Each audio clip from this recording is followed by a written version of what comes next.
Hello नमस्कार, मैं doctor रुचि सक्सेना, हिंदी विभाग भारतीय विश्वविद्यालय से। आज हम आपको बताएंगे अनुसंधान में समस्या की विशेषता। सामान्यतः शोध समस्या एक ऐसी समस्या होती है जिसके द्वारा दो या दो से अधिक चरों के बीच एक प्रश्नात्मक संबंध की अभिव्यक्ति होती है। कर्लिंगन के अनुसार एक ऐसा प्रश्नात्मक या कथन होता है जो दो या दो से अधिक चरों के बीच कैसा संबंध है यह दिखाता है। शोध समस्या सैद्धांतिक या व्यवहारिक संदर्भों में व्याप्त वह समस्या है जिसका समाधान शोधकर्ता अपने अध्ययन से करता है। जब आप अपने शोध की समस्या का चयन करें तो आपको कुछ विशेषताओं को ध्यान में रखना चाहिए जिससे आपको आगे जाकर परेशानी या त्रुटियों का सामना न करना पड़े। नैतिक मूल्यों या निर्णयों से संबंधित समस्या आपकी नहीं होनी चाहिए, उसका संबंध महत्वपूर्ण विषयों या घटनाओं से होना चाहिए। जांच करने में अधिक समय या धन का व्यय न हो, समस्या ना अधिक सामान्य हो ना अधिक विशिष्ट हो। यानी कि आपको समस्या का चयन ऐसा करना चाहिए जिसमें आपका धन और व्यय और श्रम तीनों की ही ज़्यादा ना लगे। यानी कि समस्या महत्वपूर्ण भी हो, घटनाओं पर आधारित भी हो, ना अधिक सामान्य हो और ना अधिक विशिष्ट हो। ऐसी समस्या का आप चयन करें। समस्या स्पष्ट व मूर्त होनी चाहिए। समस्या नई हो तथा शिक्षा के क्षेत्र में उसके लाभ हो, उसके आंकड़े आसानी से प्राप्त हो सके, ऐसी समस्या का आपको चयन करना चाहिए और ये उसकी विशेषता मुख्य रहती है।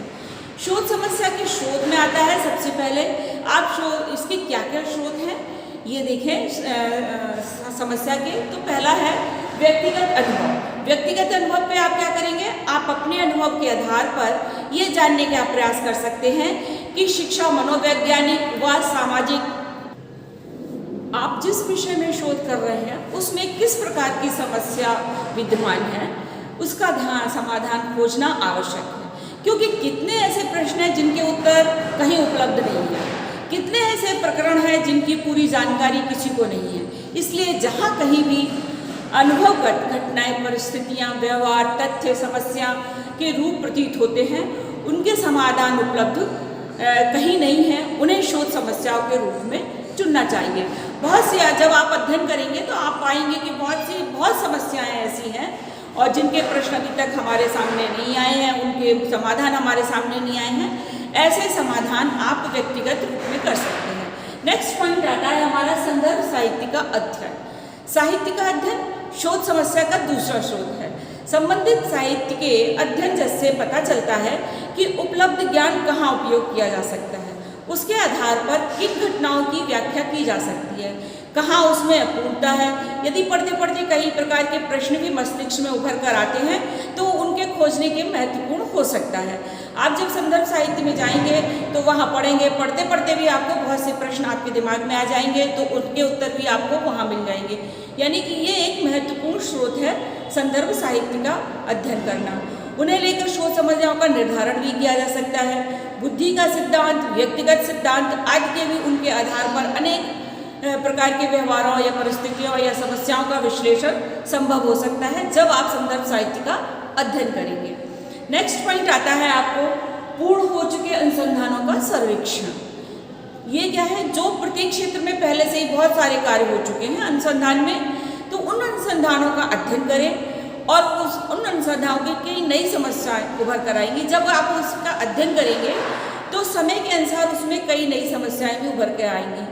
तो इन अनुसंधानों का अध्ययन करने पर यह बात उभर कर आती है कि कहाँ कुछ ऐसा छूट गया है जिसका अध्ययन करना आवश्यक है। जो अनुसंधान पूर्ण हो चुका है उसकी आगे भी बढ़ाया जा सकता है और उसमें दूसरे महत्वपूर्ण चरों का जोड़कर पुनः उस समस्या पर कार्य किया जा सकता है।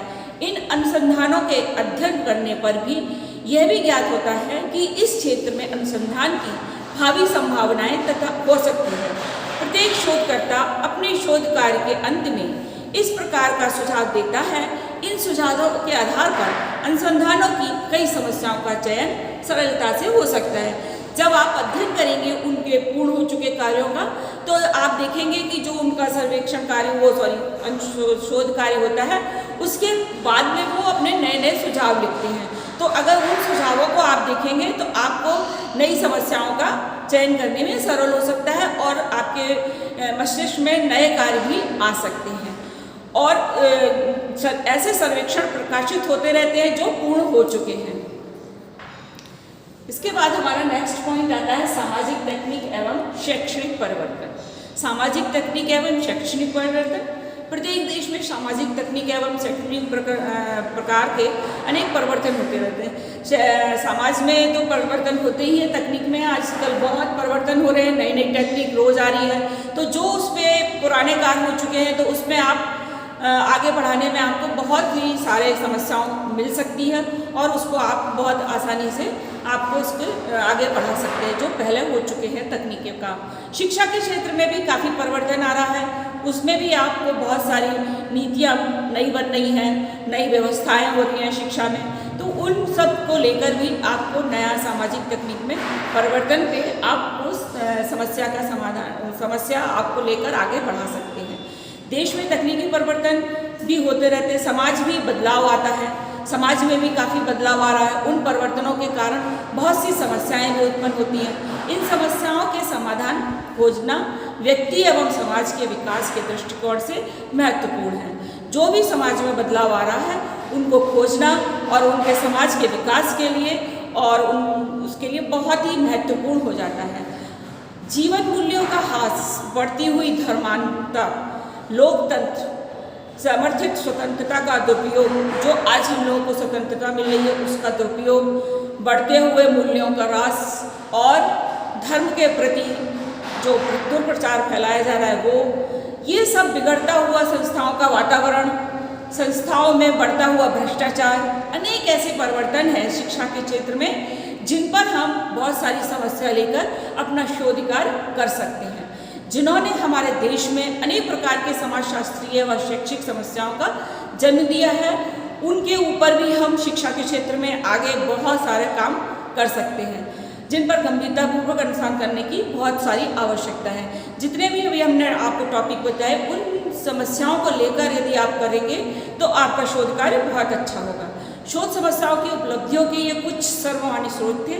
आपके गहन अध्ययन एवं मनन से को तो कोई विकल्प नहीं है, इस पे आप कोई भी कार्य कर सकते हैं और समस्याओं का कोई भी अंत नहीं है, आपको बहुत सारी समस्याएं मिलती रहेंगी। आज का टॉपिक हमारा यहीं पर समाप्त होता है।